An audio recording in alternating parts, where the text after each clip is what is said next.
Hello everyone, welcome to the first video on this channel. Today I'm going to be going over this 2021 Tesla Model Y. I've been dealing it for about a week now and I'm going to show you guys what it's like to own, live, and drive with. So let's get into it. Starting here at the front, it's nothing crazy, just super simple, super futuristic. You get no grille. You do get daytime running lights with LED headlights and fog lights with active aero vents which do function. This one is sitting on the regular 19-inch wheels. It does not have the air cuffs because I don't really like the way they look, so I opted for these black wheels. But you do lose a little bit of range without those, but in my opinion it's worth it because these look a lot better. To the side you get flush door handles. This Model Y honestly looks like the bloated Model 3 in my opinion. They look kind of similar. Even I sometimes mistake them for each other when I'm looking at the front end. But in the back end, it is where this car really shines in my opinion. You get your charging port to the side. You get LED tail lights. And the one thing I really like about this car is the amount of storage space you get. You get a big trunk. Unfortunately, the trunk is not hands-free. So if you do have a lot of groceries in your hand, you will have to put those down to get them into the trunk. You get about 30 cubic feet of trunk space with two very deep side pockets on each side, which almost fit anything. Yeah, but you do get a button close, which is really easy to close with that.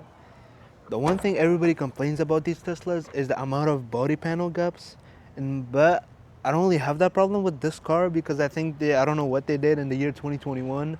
This car barely has any panel gaps, but here are some of them. Now let's get into the interior of this car, starting with the back seats. Uh, Start with this door. You get frameless door windows. Most of the interior is plastic, which the one thing I don't really like about this car for the price you have to pay for them. You get plastic on the doors. You get some leathers here and on your armrest. You get your window controls. You got deep storage pockets to the side, which you could fit a lot of stuff into. The one thing I really like about these Teslas is the amount of leg room you get in them. They're very comfortable seats, I'm not gonna lie. Standing here at 5 feet 11, I could fully stretch my legs all the way out because of how high these seats sit. You get this big glass roof on top. And for the passenger climate controls, you don't really get much. I wish they integrated the screen in this years of the Tesla, but they didn't. You get two air vents with two USB-C ports for charging. You get water bottle holders if you fold this down. You get two small water bottle holders. I wish they were bigger because most of the time when I get coffee or anything like that, it doesn't really fit in there. They're very small. But you do not have the middle part here in this car, which makes it really easy to slide through it. Let's get into the most important part of the car, the driver's side. Starting with the door. You also get frameless doors on the driver's side of the car. You get plastic trim pieces everywhere. You get suede leather right here, a little bit of suede leather, and some leather on your armrest, but they're not really comfortable in my opinion. You get all your window controls, your door opener. The interior is mostly made of plastic and synthetic leather.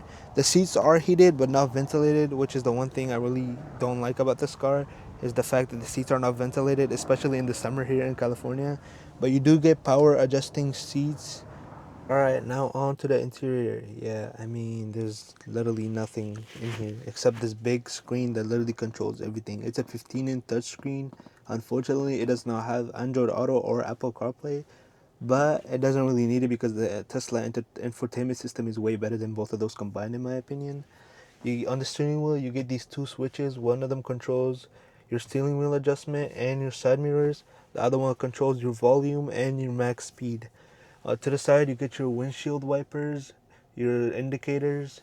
Over here, you got your gear selector, which was the one thing really hard for me to get used to coming from a gas vehicle, because I'm not used to my gear selector being on my steering wheel.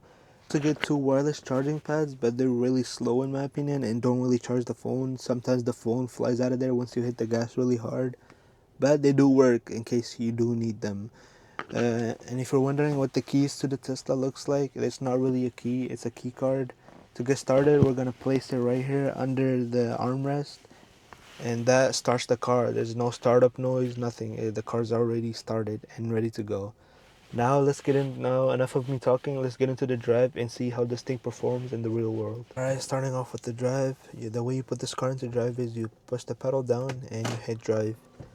And we're ready to roll. Let's get into it. Let's see how this thing performs in the real world. We're gonna test the 0 to 60 Oh, I forgot to tell you guys one thing. This car does have the $2,000 option of the acceleration boost, which takes it from 4.8 seconds to around 4 seconds in the real world. Tesla says it should take you to 3.8 seconds, but it will never do that in the real world. It will have to be the most ideal conditions for it to do that. But yeah, so let's get into it, see how this thing drives and performs. We're gonna take a quick right turn here. The interior cabin noise in this car, so far I've noticed for the past week, it's decent. I mean, it's not the best. It could be better for the price you pay for the car, but in my opinion, it's still very good. You barely, especially on the highway, you don't really hear like a lot of wind noise, but you do get some tire noise through the cabin. But it's nothing much. It doesn't really bother me. But yeah. Right now we're starting off in chill mode. It's not in sports mode, which will activate the full acceleration boost capabilities of this car. But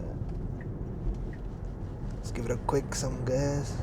Oh yeah, that thing is going. But it's not really like a joyful speed, if I'm being honest, because you don't really hear no engine noise, no exhaust sound. It just gets up and go, instant torque.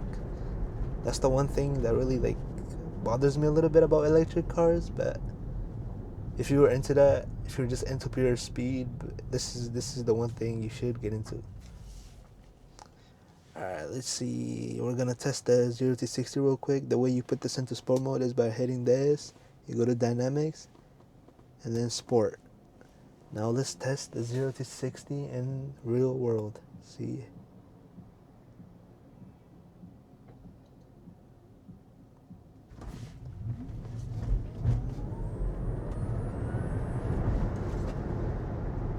Oh my god, bro. It pushes you into the seat. It's crazy fast.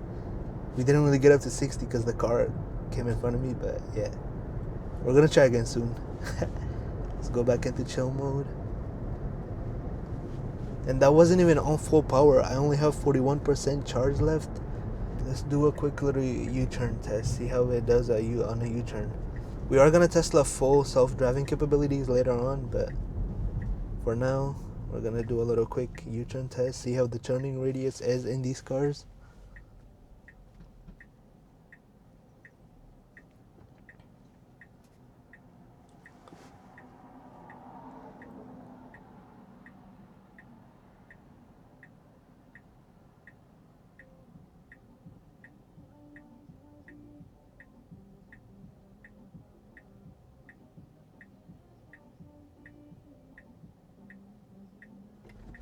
Alright, let's do it.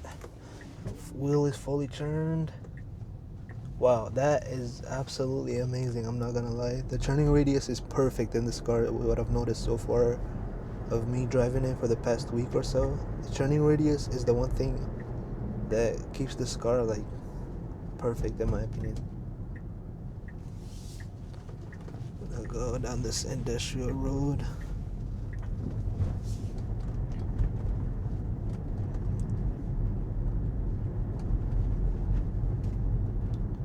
I'm gonna be quiet for a little bit so you guys can just listen to how much the road noise and wind noise and cabin noise comes through this car.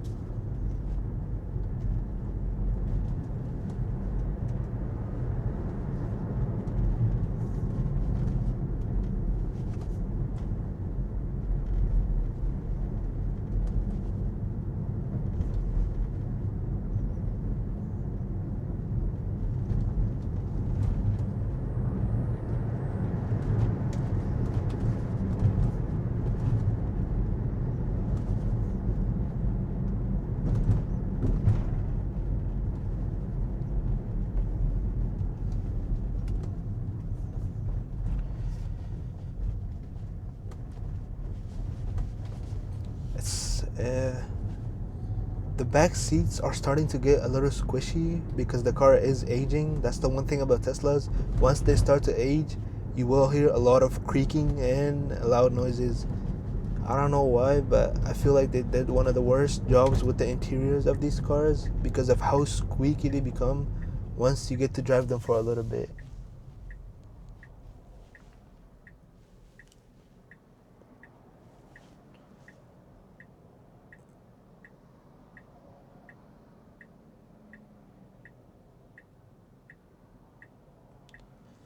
Alright, let's see. Let's put a supercharger, and then we're gonna test the full self-driving capability of this car and see how good it does driving itself to a supercharger.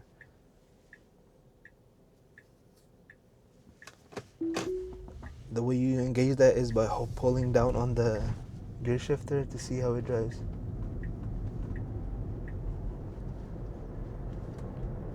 And boom, that's it.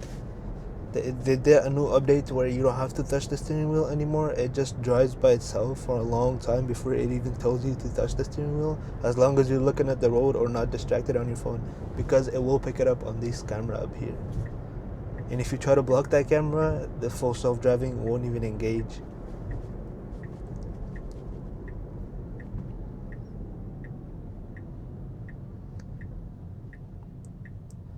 Alright, you're getting too close to that car. I still don't really trust it, if I'm gonna be honest. It's kind of a crazy feeling once you drive a Tesla for the first time. It's really weird. I don't really trust it driving for me, but I know it will drive better than me most of the time.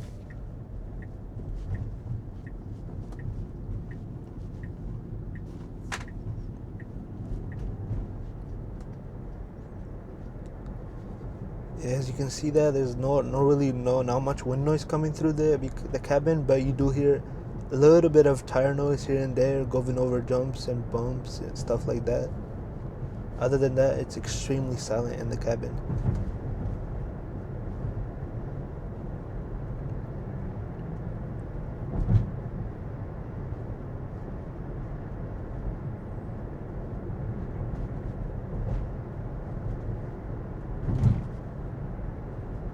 And yeah, once you put in a supercharger in the map, it will start to precondition the battery, heating it up for it to charge faster. Yeah, if you guys did not know that. Yeah, just in case. Let me know in the comments what I should do differently, because this is my first video and I'm just getting into the YouTube world, so I don't really know what I'm doing. If you guys have any tips for me in the comments, please leave them below so I can make my future content good. And let me know what other cars I should review soon.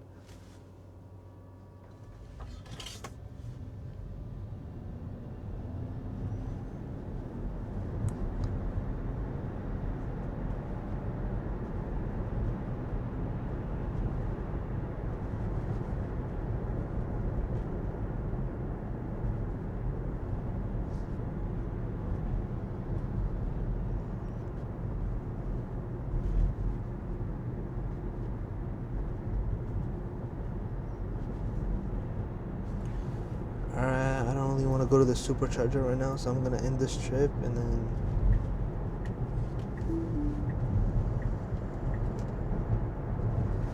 go straight, because I really want to test the 0 to 60 out because of how crazy of a feeling it is in this car. It just pushes you into the seat once you press that gas pedal. It's instant torque. It just gets going right away. It's one of the most. It's like a roller coaster because you don't really think you're in a car. You don't know you're in a car until it gets going. It's completely silent. It's a crazy feeling once you get used to it.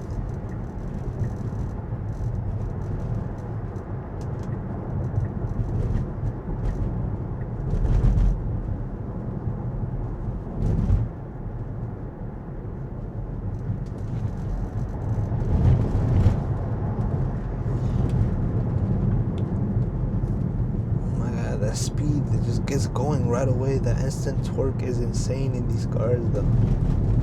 Yeah, let me know in the comments what I should do differently for my videos, if you guys like this type of videos, or I should do it differently where I could include the POV drive first. And also let me know like what other cars you guys would want to see on this channel. I promise the content will get better soon. This is my first video ever, so I'm just still new to this whole car review things and stuff like that, the YouTube world. I'm not fully comfortable on camera yet, so but we'll get there.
see. We're gonna give it a little gas.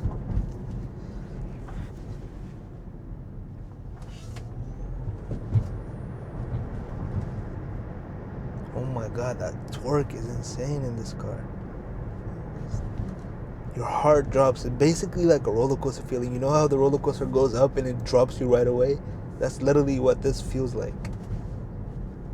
Is the acceleration boost option worth 2,000? In my opinion, no. I think that's a very high price to pay. Something so simple that should already be in the car. But hey, if you want to have fun and go a little bit faster, it's totally worth it in my opinion. So that concludes the full video. Please let me know what other cars you guys would want to see on the channel. This is my first video, so it's not gonna be perfect. You know, I try my best, but I promise the content will get better and better as we move on to better and better cars. Let me know what other cars you guys would want to see, and let me know what you guys think about this 2021 Tesla Model Y. Thank you for watching. Have a great day.